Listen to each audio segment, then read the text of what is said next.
Yo, what's going on everyone? It's Lou from Lou's Life and welcome to another video. Now in today's video, I am actually going to be going over a stream, a podcast that I have actually heard in a week from one of my boys over at the Earthrealmers of Mortal Kombat.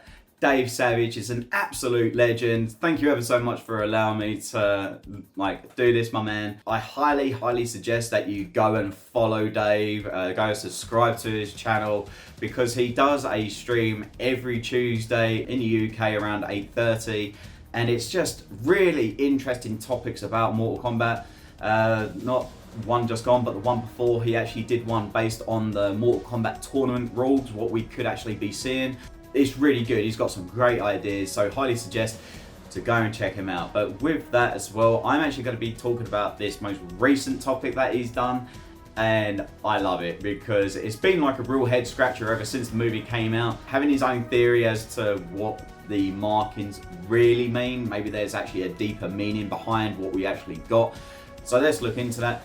Just very quickly, just before we go on with the video, just to let you know that this is going to be a spoiler video, so if you haven't actually seen the Mortal Kombat movie, then come back at a later date. Unless you really don't care, then let's just carry on. But if you have watched Mortal Kombat, then let's go, boy. I'm ready. Really, the markings is a big load of liars, and we can thank Shinnok for that one. Cheeky boy Shinnok. Right, so basically, what we're actually saying is that Shinnok has put this whole marking situation in Raiden's mind to make him think that this is how it actually works, and Raiden's then actually been going off to find warriors with these markings where really they're not the ones that he should have been looking for. There were other stronger warriors that were out there and he should have gone for them instead. But Shinnok has been doing this the whole time. He's been doing it ever since the Great Kung Lao.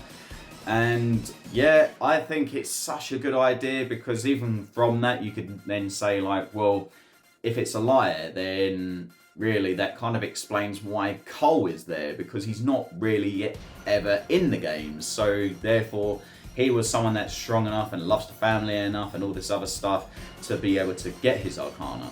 So then it makes you think, well, I thought you weren't, if you didn't have the mark and you can't get your Arcana. Well, Dave actually goes on to explain, what if everyone has the ability to have an Arcana, but you just don't know about it? How do you know you can do something before you even do it? I actually agree with Dave. I think this is such a good idea that literally everyone has their ability to be able to do it. Only a selected few are going to be able to actually achieve it, and then those are the ones that are actually going to be your chosen champions. Basically has the question as for the future of characters such as the combat kids like Kun Jin and Takeda, Cassie Cage and Jackie Briggs. How are they meant to then do it? Because although that they never really enter a Mortal Kombat tournament in their time, or so far that from what we've seen, it kind of actually makes a really good point. Well, Sonya now has the marking and we are just going to assume that Cage has the marking, and obviously that's what Cole's gone off to do. He's gone to find someone with the marking, and at the end obviously you got the Cage or Johnny Cage's poster, so hinting that he's already got the marking.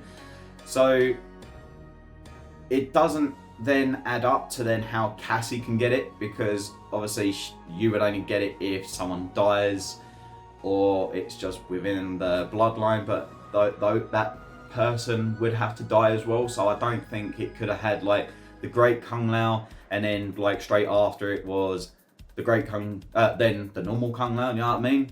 I know that they had the whole Scorpion and then Cole being related and they have the marks, but then again, did you really see Scorpion have the mark at the end? Are we just meant to believe that he has it? It's just another situation is, are we just believing that Scorpion still has the marking on his wrist or on his forearm?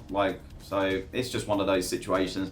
But realistically, I'm gonna say he doesn't, because it's actually been passed down after he died and he went to the Netherrealm. I'm pretty sure that is what's happened, so I think that's how we can answer that one. So even though that Dave has actually said like it could actually be from Shinnok actually doing it from Earthrealm. I actually think that we could actually go a little bit earlier than this as well. Like maybe we could even see it as like Shinnok even done it to the Edenians. Made them even think like this was actually something a part of them as well. When Shao Kahn challenged them to Mortal Kombat and they lost, and it's because of that that their realm got taken over, and then it then goes over to Raiden and Earthrealm. Like it's all this kind of. I actually think this would kind of work for me as well, particularly like this does actually answer a question for Liu Kang. Like, could he be the chosen one really now? Like about the marking situation. And if I could be completely honest, I think this does actually still answer the question that he is. Because from the film, he is explaining to Cole like how he got his marking, how he releases his arcana, and he goes on to say that obviously he was an orphan, and Bo Cho like found him. He grew up in the Wuxi Academy, and then upon graduation, he was given a name, and he took a marking from someone, which again we never actually find out.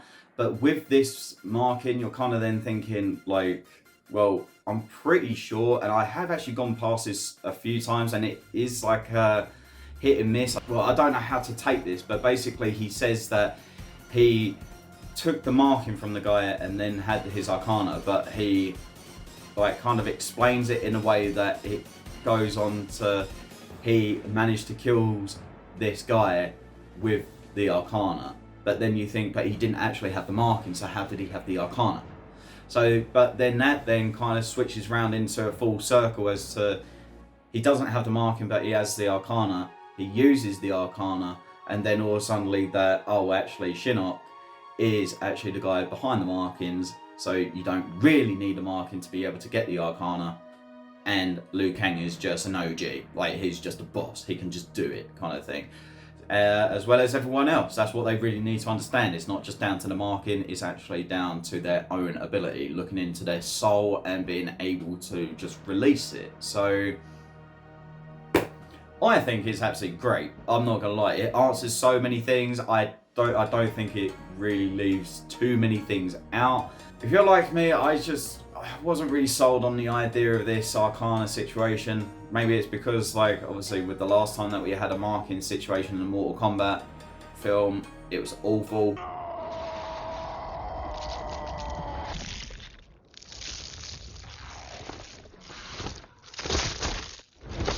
And you can't really, like, not compare the two, because they're both Mortal Kombat films. They both have either a tattoo or a marking or something to do with the logo.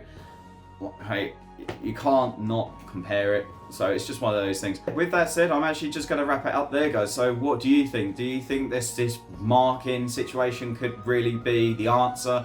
Or do you have your own theory? If you do have your own theory, leave a comment down below.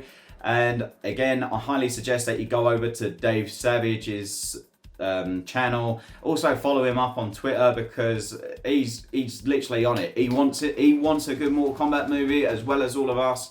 We're ready for the tournament, but we just need certain things like ironed out, and this is definitely one of them. So go and check him out. With that said as well, guys, just before I let you go, I am doing a giveaway for this Mortal Kombat Blood and Thunder issue 1 comic done by Malibu in the early 90s.